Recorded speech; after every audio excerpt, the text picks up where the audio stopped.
A gente vai fazer uma espécie de autópsia de uma tese de investimento. Tentar entender o que leva alguém a se interessar por uma companhia específica. Ela tem quase 40 anos de estrada. Uau! Ou seja, não é uma startup que surgiu ontem, né? Já passou por poucas e boas. Outro ponto que os documentos destacam é que ela tem um controlador definido, uma figura conhecida no mercado, o que geralmente sinaliza um rumo mais claro, uma visão de longo prazo. Mas o que realmente me saltou aos olhos de cara foi a estrutura de capital dela. A empresa tem o que o mercado chama de caixa líquido. Ah, isso é muito importante. Na prática, quer dizer que se ela decidisse hoje quitar todas as suas dívidas, ainda ia sobrar uma montanha de dinheiro. Ela não deve nada a ninguém, pelo contrário. Isso nos leva a uma discussão interessante, porque intuitivamente a gente pensa, ótimo, zero dívida, zero risco. E é verdade. Em um cenário de juros altos como o nosso, não ter dívida é um alívio gigantesco. Com certeza. Mas tem o outro lado da moeda. Uma empresa sentada em tanto dinheiro pode ser um sinal de que ela não está encontrando projetos interessantes para investir e crescer. É aquele dilema, sabe? Entre segurança e crescimento. Exato, essa era a minha dúvida. É conforto ou é falta de ambição? Pode ser os dois. Nesse caso específico, parece que a empresa transforma essa segurança em uma nova fonte de receita. Com o caixa que sobra, ela investe no mercado financeiro, geralmente em aplicações de baixo risco, e gera um resultado financeiro positivo. Entendi. Isso funciona como um colchão, sabe? Uma camada extra de lucro que não depende da operação principal. A empresa se torna mais previsível, mais resiliente. Ela troca um crescimento talvez explosivo pela estabilidade. E falando em resiliência, aqui tem um ponto que é talvez o mais impressionante de todos.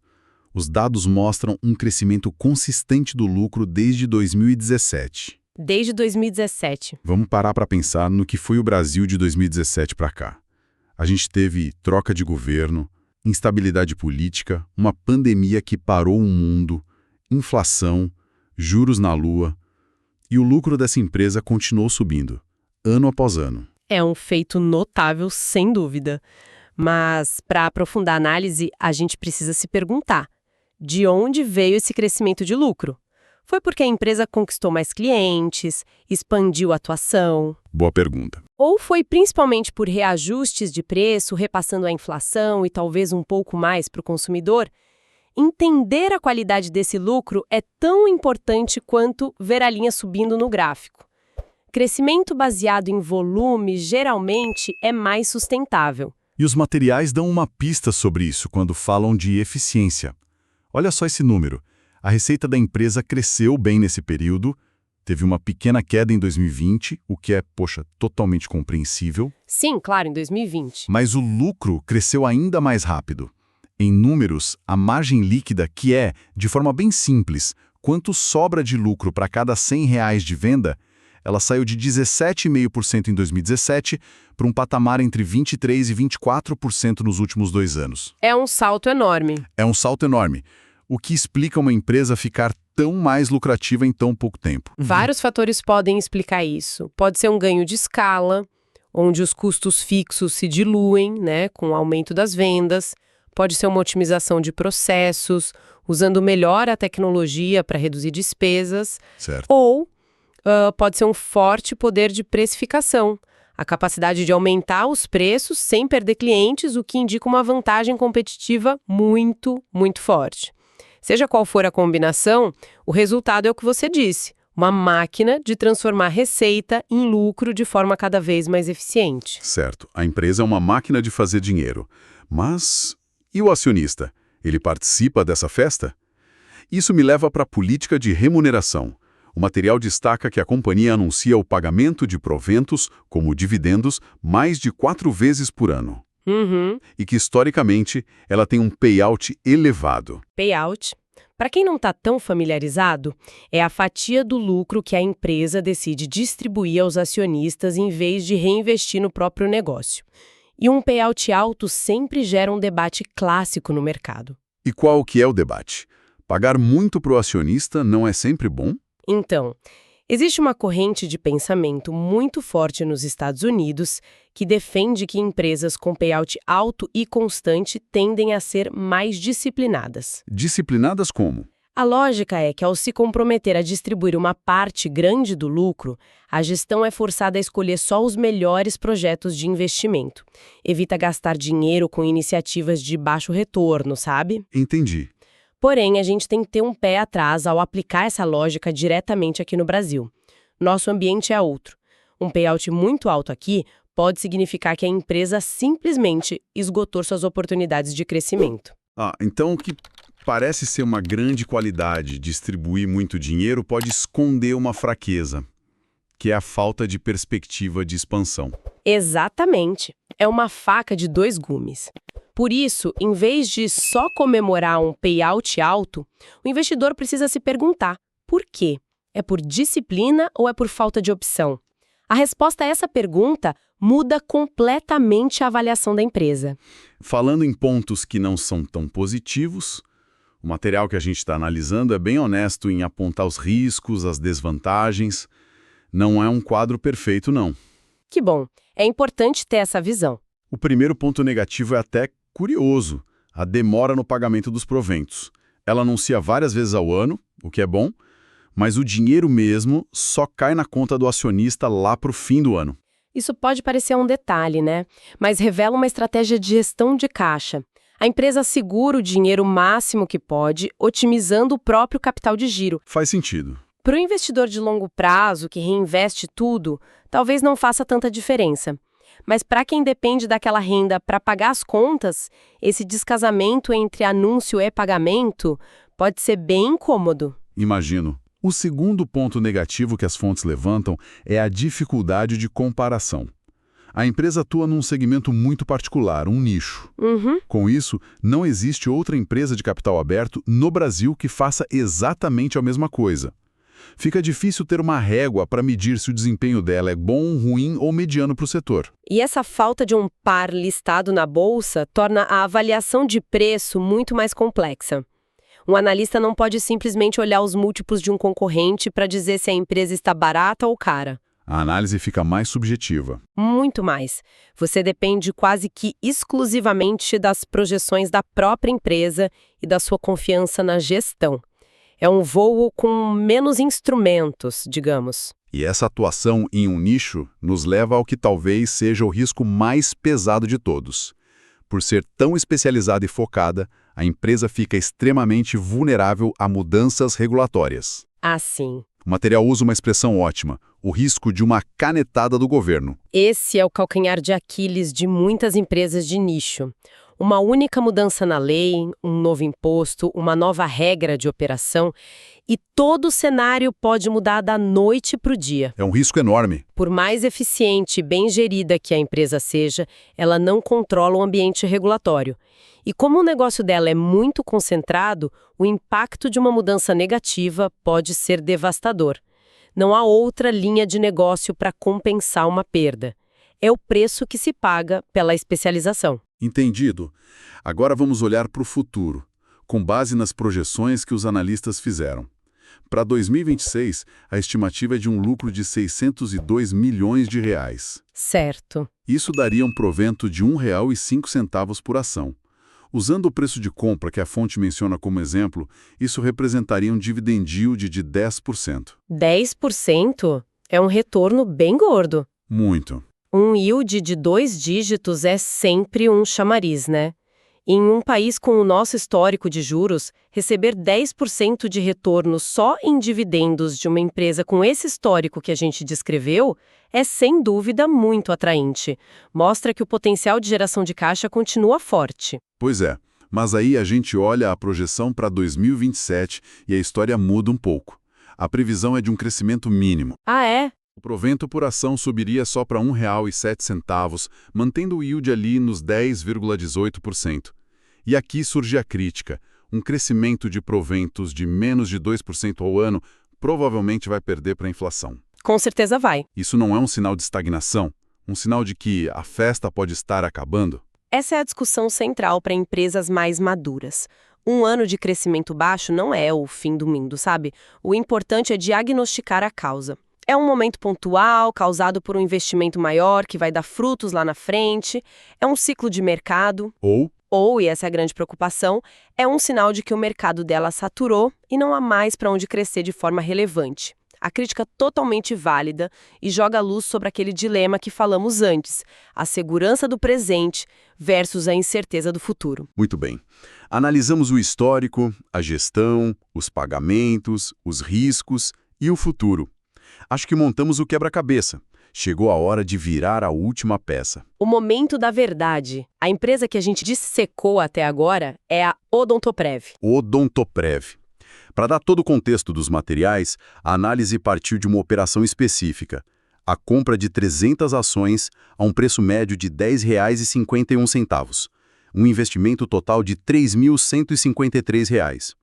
Na data de referência do estudo, 16 de janeiro de 2026, a ação estava cotada a R$ 10,69. Mas o histórico mostra que ela já valeu bem mais.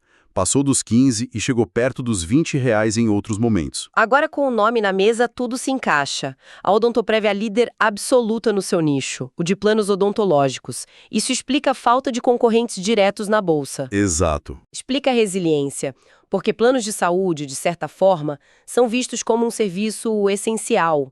E explica principalmente o altíssimo risco regulatório. Ela está inserida no complexo setor de saúde suplementar, que é alvo constante de novas regras da Agência Nacional de Saúde. Perfeito. Então, para amarrar tudo o que vimos, a Odontoprev se mostra nos materiais como uma empresa com um histórico, invejável de resiliência e lucratividade, cada vez mais eficiente e que compartilha generosamente seus lucros. Uma verdadeira geradora de caixa. Por outro lado, ela carrega os riscos de ser quem é. A dificuldade de avaliação pela falta de pares, um calendário de pagamentos que pode não agradar a todos e, o principal, uma dependência enorme das regras de um único setor. E, para completar, uma dúvida legítima sobre seu ritmo de crescimento daqui para frente. O que nos deixa como a provocação final, a análise da Odontoprev coloca o investidor diante de uma escolha clássica quase filosófica, sabe? Gosto disso. De um lado você tem um negócio sólido, previsível, com um histórico comprovado e que oferece um retorno palpável e elevado hoje, na forma de dividendos. Do outro lado, você tem um futuro de crescimento modesto e um risco regulatório que paira como uma nuvem constante no horizonte. Então a pergunta que fica é: o que um investidor deve priorizar? Boa pergunta. A segurança do que já foi construído, a performance passada que garante o dividendo de hoje, ou a aposta no potencial de crescimento futuro, mesmo que ele seja incerto? Em outras palavras, na balança de um investimento, o que pesa mais, o passado ou o futuro? Hoje, a nossa discussão vai ser sobre uma empresa do setor de saúde, a Odontoprev, e se ela é uma boa oportunidade de investimento. A questão central, na verdade, é bem clara. Isso. A gente quer saber se a Odontoprev é uma tese de investimento sólida, sabe? Pelos números, pelos dividendos, ou se os riscos do nicho dela e o baixo crescimento a tornam uma aposta, imprudente. Exatamente. Eu vou defender que a combinação de lucratividade e o bom pagamento de dividendos faz dela uma escolha inteligente, sim. E eu já vou argumentar que os riscos estruturais, como a concentração de mercado e um crescimento futuro bem questionável, acabam superando os benefícios. Acho que exige mais cautela do investidor. Olha, o que realmente me chama a atenção nos números da Odontoprev não é apenas o lucro, é a resiliência dele. A empresa tem uma posição de caixa líquido, ou seja, dívida zero, o que dá para ela uma fortaleza financeira que a gente raramente vê. Desde 2017, o lucro vem crescendo de forma consistente. Sabe, passou por crise econômica, instabilidade política e não teve um único prejuízo. E mais que isso, a margem líquida saltou de 17,5% para cerca de 24%. Esse salto não é só um número bonito, ele mostra uma disciplina de custos, um poder de precificação que poucas empresas conseguem. É sinal de uma gestão que sabe extrair valor. E com a queda recente no preço das ações, ali para a faixa dos R$ 10,51, a oportunidade ficou ainda mais clara, com o dividendo yield projetado acima de 10% para 2026 e 2027. Ou seja, é uma expectativa de receber mais de R$ 10 por ano para cada R$ 100 investidos só em dividendos. Tá, tudo bem, esses dividendos são realmente atraentes, eu tenho que concordar.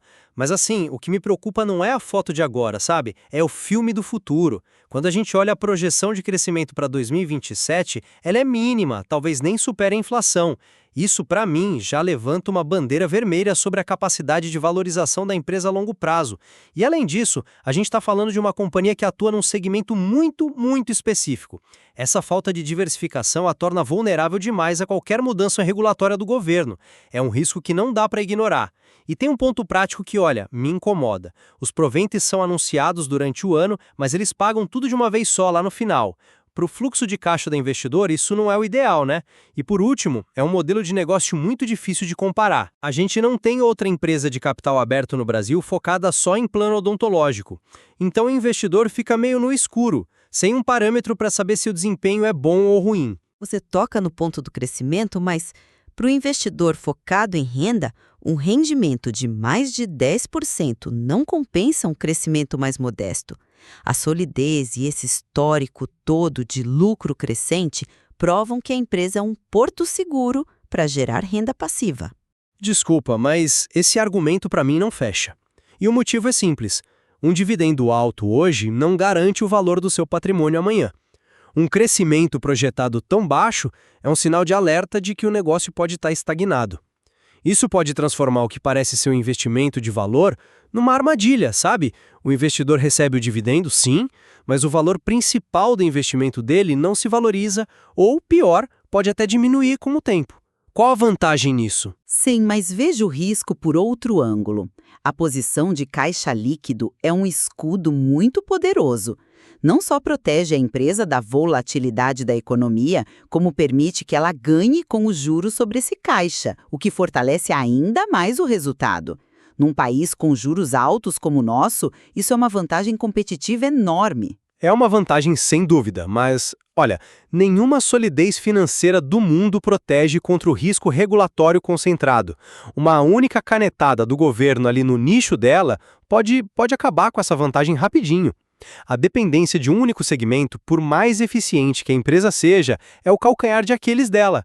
Esse é um risco que a empresa simplesmente não tem como diversificar. Em resumo, eu vejo a Odontoprev como uma empresa financeiramente saudável, eficiente e com um compromisso forte em remunerar o acionista. Ao preço atual de R$ 10,51, o risco me parece bem compensado pelo potencial de retorno em dividendos. É uma oportunidade clara para quem busca renda. Já do meu ponto de vista, os números de hoje são sedutores, mas eles escondem riscos estruturais que a gente não pode ignorar. A vulnerabilidade à regulação, a dificuldade de comparação e, principalmente, as fracas perspectivas de crescimento.